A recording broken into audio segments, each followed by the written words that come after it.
Well, as usual in the NFL, the unexpected happens and your expectations are challenged.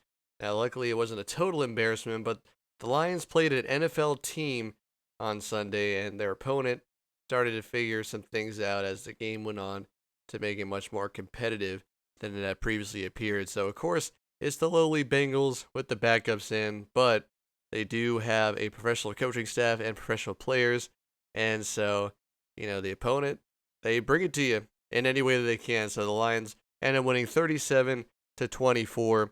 Now our prediction was more along the lines of like 45 to 10, 40 to 13, something like that, where the Lions cover and go over. They still do both those things. The Lions cover the 10.5 and go over the total of what was it, like 50 something.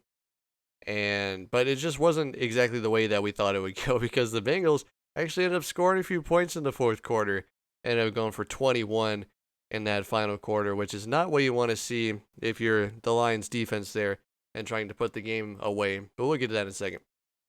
So credit to the Bengals for not rolling over when things looked dire at halftime. It was only 14-3, but it could have been a lot worse. The Bengals were able to hold on the ball for a little while at the end of the second quarter there, and were able to kind of keep the Lions offense on their heels, which was interesting because, the Bengals defense just looks really bad at certain times, and the effort just hadn't been there in previous weeks, but they showed up for this one at home against the red hot Lions. And credit to Jamar Chase for actually giving effort late in this game. There's that one game where they were down 45 to 10 against another team, and he's right in the middle of the play and he just quits. He doesn't even try to get involved. But in this one, nice couple of touchdown catches in the fourth quarter. One a toe tapper in the corner of the end zone, and the other on a double move that completely scorched the corner. Now, he was one-on-one with the corner there, and he fakes an in route, ended up going deep, and the corner bites on the in route, but I'm pretty sure the corner had no deep help, so I don't know why he tried to bite on the in route there instead of just carrying him deep and letting him cut inside and get picked up by whoever else was in coverage. But whatever. It didn't end up causing a loss for the Lions, thankfully. Although the Bengals did come a little close, like closer than you would expect.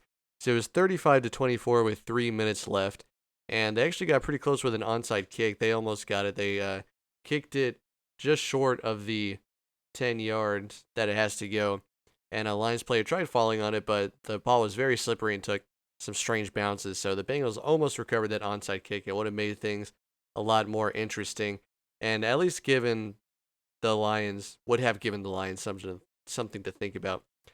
But the Lions started out the game doing what I said they should do, which is receive the opening kickoff and try and score on the first drive to set the tone. And they did just that. They did score on the first drive, and they did set the tone for the game. And even more importantly, perhaps, they stopped the Bengals on their first possession from scoring a touchdown or scoring anything, really, which was the first time that the Lions defense had done that all year. Bit of a slow start after that, with the Goff fumble deep in Bengals territory on their second drive, where it seemed like his arm was moving forward to me, but it was too close to overturn. But that's a pretty tough one because you're driving deep into their zone, trying to make it 14-0 and really put them away, but then you get that just kind of chance play that doesn't really fall your way. So it was sort of stuff like that for the Lions in the first half. A Hutchinson sack for a safety was called back due to a holding call on Terrion Arnold, which is something that we're kind of used to at this point. Although not a bad game for Terrion Arnold. He had his shot at his first interception later in the game, but Kirby Joseph came over and snagged it instead. He jumped right in front of him and took it. It was just kind of throwing up. I think it was that throw that Jake Browning had where he was trying to throw it to Jamar Chase down the field, and he threw it like 10 yards too short and inside. So it was just open season for the DBs back there. But yeah, as we said, the Bengals went on a very long drive to end the half, tried to possess the ball for a while early with short passing, which would have worked well, worked a lot better if it wasn't for the 3 interceptions and about 3 yards per passing attempt. I mean, the dude was sitting at like 10 of 20 for like 70 yards at one point, but that last drive for them to end the half just kind of kept going and going.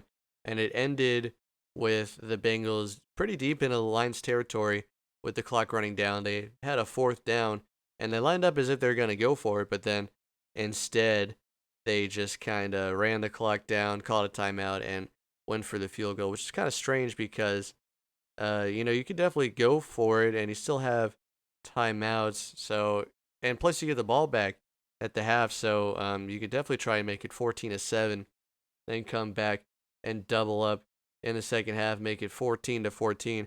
But instead they settle for the field goal, which kind of sucks. It's kind of I don't know if it's quite a cowardly move, but it's definitely not an aggressive move. It's a little too conservative if you're the underdog in a game like this. You have a chance to make a huge swing if you're able to convert on that fourth down and score a touchdown, and then you get the ball right back. So, yeah, kind of strange. And then also, pretty sure the Lions punted pretty deep into Bengals territory as well on the drive previous. So, yeah, kind of strange decisions by these coaching staffs. Like Dan Campbell, known for being very aggressive, was not very aggressive. And then Zach Taylor, is he an aggressive coach? I don't know. He's just kind of whatever, riding Joe Burrow's coattails a little bit. But yeah, not exactly. The Bengals fans booed them off the field at the half because they didn't like settling for the field goal there. So it seems like they agree with me. But the Bengals, they started playing with house money in the second half. They started to finally connect on some deep shots, and yeah, it's just at least two or three deep shots late in the game. I don't know if the Lions just lost focus or their personnel was going down. Um, yeah, kind of strange. Giving up 21 in the fourth quarter to a team that's like completely dead is pretty bad, especially when you're a team like the Lions are, who predicates themselves on mentality and toughness. It wasn't very tough to let your food play with you, let them stay in the game like that. I mean, the game was pretty much over. Like the Lions win probability according to ESPN never went below like 80 to 85%, but still, you're playing with fire a little bit if you let a team get hot like that and start coming back and start building a little bit of momentum. It was probably too little, too late, but still that's a lot of fireworks in the fourth quarter for a team that had only put up 3 the entire game. So highlights of the game for the Lions. First play of the game, the very first play call that John Morton makes coming out of that kickoff return to open the game is an end around to Jameson Williams. I mean, it was a cool play trying to get him involved and kind of shock the defense early, but yeah, it's just another indication of how few fucks the Lions have to give. And 4 different Lions caught a touchdown pass. Sam Laporta, Jahmyr Gibbs, Brock Wright, and Isaac Tesla. And 2 different Lions threw a touchdown after Montgomery had the jump pass to Brock Wright. Homecoming game for David Montgomery, who grew up in the Cincinnati area, played in front of his sister, and had a great game. He always shows up in these moments where he's returning somewhere, whether it's returning to Chicago to play the Bears, his former team, or in this case, going to Cincinnati and grabbing a win there in front of his hometown folks. And it was the very first Lions win against the Bengals since 1992. So we're making good against some of these opponents. Like they had only beaten the Ravens like twice in history before they beat them on Monday Night Football a couple weeks ago. And yeah, the last time they had beaten them was like 2005 or something, like completely random time. Very strange. Or maybe it was 2002, it's something like that. Sometime where the Lions weren't very good, yet the Ravens were kind of really good with that tough defense back then. So kind of a strange time for the Lions to end up being the Ravens, but whatever, we'll take it. And also, 3 different Lions caught an interception off of Jake Browning, who was handing him out like candy in the first half. Although in the second half, he did turn it on. He kept it clean with no interceptions and threw 2 touchdown passes in the second half. But he threw picks to Kirby Joseph, that one that he stole from Terrion Arnold, one to Amik Robertson, who's about to have to step up into an even bigger role. DJ Reed went down, but we're about to get into the next injury issue in the secondary for the Lions that propped up in this game. And then also, Alex Anzalone caught one, which was pretty fun to see. So yeah, going into some of the negatives for the Lions here. Big one is Terrion Arnold, is about to miss an extended period of time with a shoulder injury that he suffered in the game. Dan Campbell says Arnold will be out, quote unquote, for a long time. So he's definitely going on IR. Who knows when he'll come back? I mean, the Lions are typically pretty coy with injury information, but it could be December, January, or the season, which sucks. Here we go again.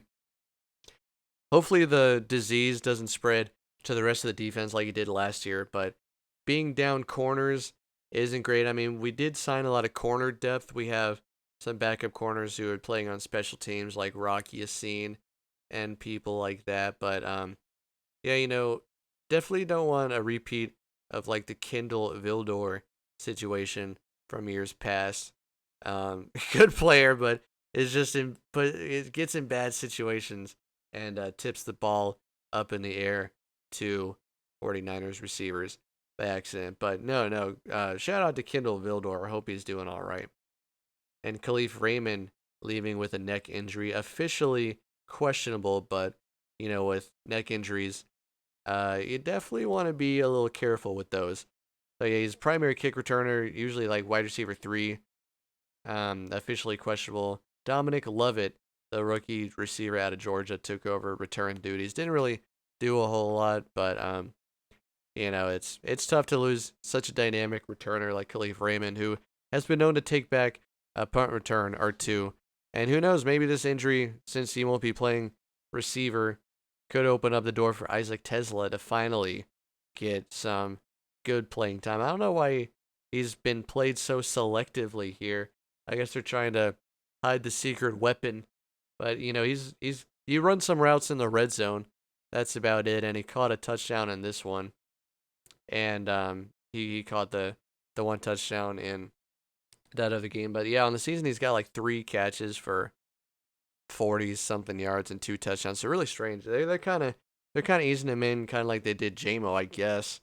But yeah, definitely want to see a lot more of Tesla. That dude's a dynamic talent and very good. Like spectacular catch rating at 99.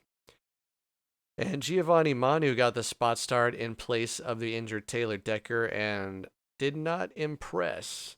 He gave up 2 sacks on that left side. And yeah, he was a raw talent coming in. He always was, and I think in previous games he may have played guard, but I think that this was his first start at tackle. So yeah, definitely left a lot to be desired. With a player like him, it's his first shot really playing that tackle spot. There's going to be some growing pains. So yeah, we'll see how he goes moving forward. But yeah, Manu did not impress in this game. And then, of course, going back, beating a dead horse, but you give up 21 points in the fourth quarter to this team. I mean, of course, they have Jamar Chase and T. Higgins. Like, you can't keep them down for too long. Those are the guys who scored the touchdowns in the fourth quarter. But, man, like, you're letting Jake Browning tear you up in crunch time, basically. I mean, it was garbage time, but just imagine if this was a different game. This is crunch time in any other game. So you definitely want to see the mentality stick around in crunch time, whether you're playing a bad opponent, because once you get to playing a good opponent, if you don't have the habit there, it could come back to bite you. So definitely want to see a little more complete of a game there for the Lions defense to close it out. I mean, they played really well early in the game. They played very well, but yeah, definitely need to close out the game and put away your opponent. And looking forward, it's the big one. Is it at Chiefs? Yeah, I'm pretty sure it's at Chiefs. Yeah, at Chiefs next Sunday. Returning to the place where they kind of let themselves be known, made their ascent apparent to the league that first game of 2023, where they kind of said, we're not. We had that hot end to the 2022 season, but now we've officially arrived, and arrive they did because they ended up going to the NFC Championship game that year, and then last year, going 15-2.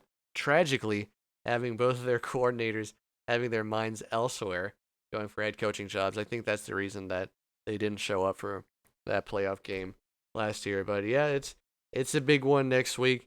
We'll get into it a little later. But yeah, definitely one to look forward to and just we'll see how the Chiefs end up faring on Monday Night Football here against the Jaguars. Jaguars are a tough team, tough defense. The Chiefs are vulnerable right now, just like teams like the Ravens. Some of these top contenders are really kind of being fed to the wolves a little bit.